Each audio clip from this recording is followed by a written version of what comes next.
The digestive system, which you've been introduced to already in lab, we're taking up now. And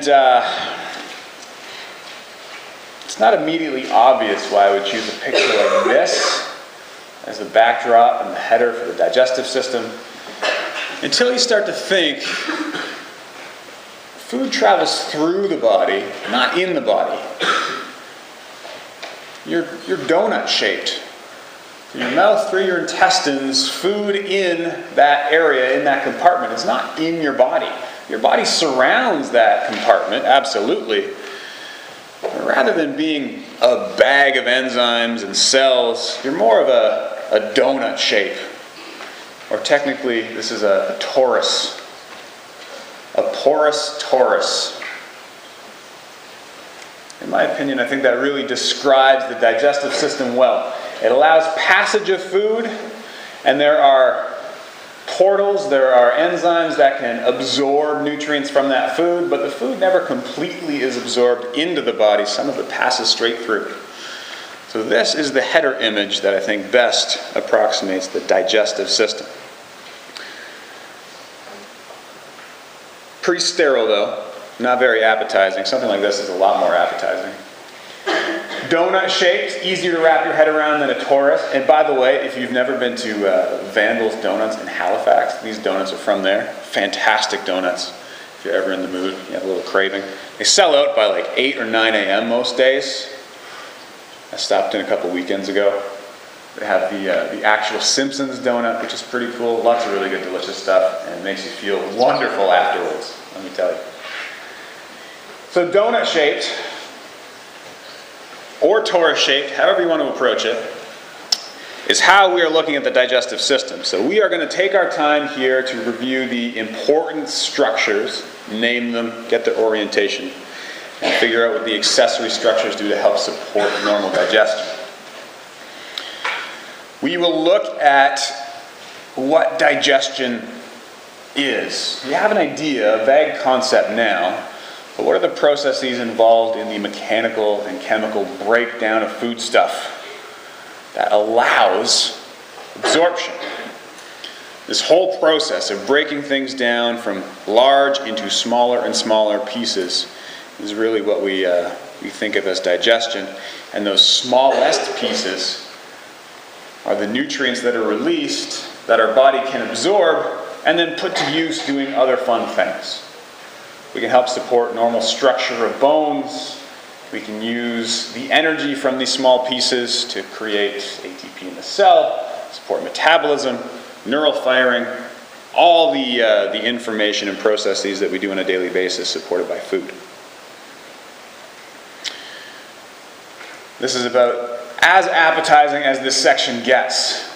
So now we move into something a bit more realistic, which a lot of anyone that went on that field trip to Halifax would have been presented with a situation like this. The majority of donors that we saw were thoracic and abdominal sections with their internal organs open for the world to see. Much less appetizing, a lot harder to draw the parallels between a donut and the digestive system here. But the organs of the digestive system, even before coming to this course, probably are somewhat familiar. You know, the mouth, the esophagus, the stomach, the intestines, and they're all laid out here. And rather than a donut hole, food travels specifically through the alimentary canal. Alimentary nourishment canal, portal or hole, canal through the body. And all of the organs that comprise the alimentary canal are shown here in black. The primary digestive organs are listed in black, the things that make up the system itself. And the red items listed here are the accessory structures that aren't part of the transit system itself per se, but they help with secretions and help movement of fluid through that transit system with a supportive role. The accessory structures have a supportive role. So digestive organs in black, accessory structures in red, and even some of these will be familiar from your experiences in lab And we'll talk about some of the major ones in more detail coming up. But largely everything here is confined to the abdominal region. You have a portal between your mouth and the abdominal region being the esophagus. Everything is down here in the gut, so to speak. And before we unpack this tight mess of organs, just like the heart, just like the lungs, remember the heart had the pericardium surrounding it, that double-walled sac that protected and reduced friction. The lungs had the pleura, visceral and parietal pleura. The digestive system is surrounded by peritoneum, another double-walled sac, which is the largest of these types of membranes in the body. And the peritoneum spans the inside of the abdominal wall, across the floor of the pelvis, the anterior of the spinal column, around all of the individual tubes of the intestines, wrapping in and out and in and out, around the colon, around the liver, and back up. So it covers a lot of space, a lot of real estate here. And anyone that was at the field trip at Dow would have seen this too. Lifting the intestines, they came up in folds, and they were connected. There were a lot of arteries and veins and some lymphatic ducts in those connections. You can see them running from the intestines to somewhere. But all those folds are made of this folded peritoneum. And like with the heart and like with the lungs, there is a role here for reducing friction because the digestive system components are always moving around.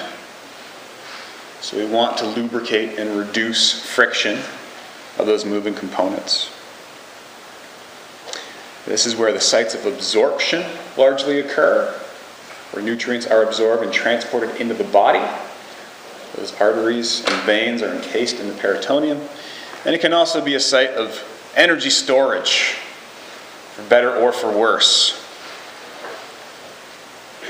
These membranes are typically very fat-laden, as you can see over here on the right-hand side. And what we're looking at here on the right-hand side, we'll get to in a second, but some of the obvious folds of the peritoneum are the falciform ligament, which you can see that separates and supports the lobes of the liver. You see the liver divided into two, and there's always this really rigid flap of connective tissue separating them and supporting the liver, anchoring it near the top of the abdominal cavity. That's the falciform ligament. It's a fold of peritoneum. And the big, fat-laden, energy-rich fold right in front here is the greater omentum, probably one of the most obvious folds of peritoneum. You can see the lateral aspect here. It drapes all the way down the front of the intestines. Some call it a fatty apron. It separates the intestines from the abdominal wall. And this was removed in a lot of cases in the donors at Dow. This wasn't obvious. This is a large flap that you can completely move out of the way. It stores a lot of fat. It separates the intestines from the abdominal wall and helps reduce impacts and abrasion. We're not going to talk about too many other of the major structures, but these are obvious when you look inside the abdominal cavity. So peritoneum, double-walled sac that protects and encases the digestive system. It's worth bringing up while we're here, there are some organs that are not included or not encased by this membrane. The kidneys, for instance, when we get there, are behind the membrane. They're in this region, laterally. And so they're said to be retroperitoneal. You might have heard that term before, which simply means behind the peritoneum, not encased in the peritoneum.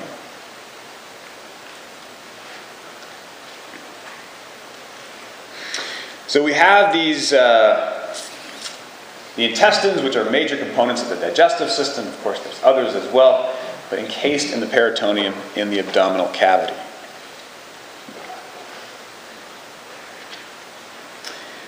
Now, the digestive system as a whole, it's worth reminding you, it's controlled separately by the enteric nervous system. Remember when we broke down the nervous system into branches? The autonomic nervous system, the somatic nervous system, and the enteric nervous system was left over to the side on its own. It is technically a separate version of the nervous system. And this branch controls the normal functioning of the gut. All the secretions, all the accessory organs, movement of the major organs controlled by the enteric nervous system. And so the enteric nervous system in this example is the big blue square. And it's subdivided into two general branches. And we're not going in depth, but I want you to think about this as we talk about the major structures. But the myenteric plexus is typically what controls muscular action. So when we talk about the small intestines or the stomach or the esophagus, and we identify that there are muscles contracting, constriction happens, squishing occurs, it's due to the actions of the myenteric plexus.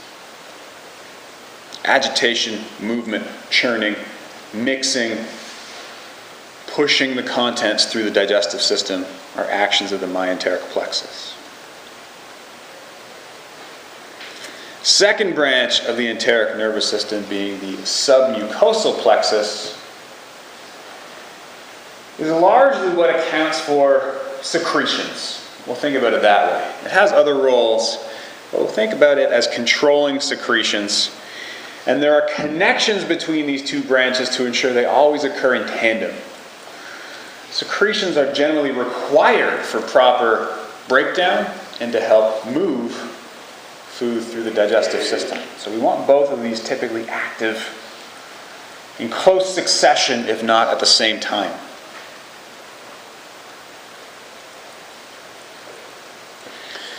Now these can act independently. And the enteric nervous system knows when to turn on because there are sensory neurons that can look into the gut and see, okay, is it being stretched? Is there anything passing through? What's the chemical composition? Do I need to release any secretions? And that will relay information to the myenteric plexus and the submucosal plexus so as to activate and move food through the digestive system. It is intact and contained, but there are connections to the somatic nervous system. Think about the last time you had a giant buffet and that feeling of fullness. It registers consciously. That's the connection to the somatic nervous system. Now, all of that connection is done through the vagus nerve. The large majority, not all, but let's say 90-95% of that connection is done through the vagus nerve. You remember the vagus nerve? Cranial nerve number 10. Very green vegetables, right? Cranial nerve number 10, the vagus nerve, relaying information from the enteric plexus. Can also help to relay signals and coordinate from the brain. This is the route, interestingly, that we think bacteria in the gut can tap into and produce all sorts of food cravings. Ever heard about the microbiome? The population of bacteria in your gut can communicate with the brain and the central nervous system.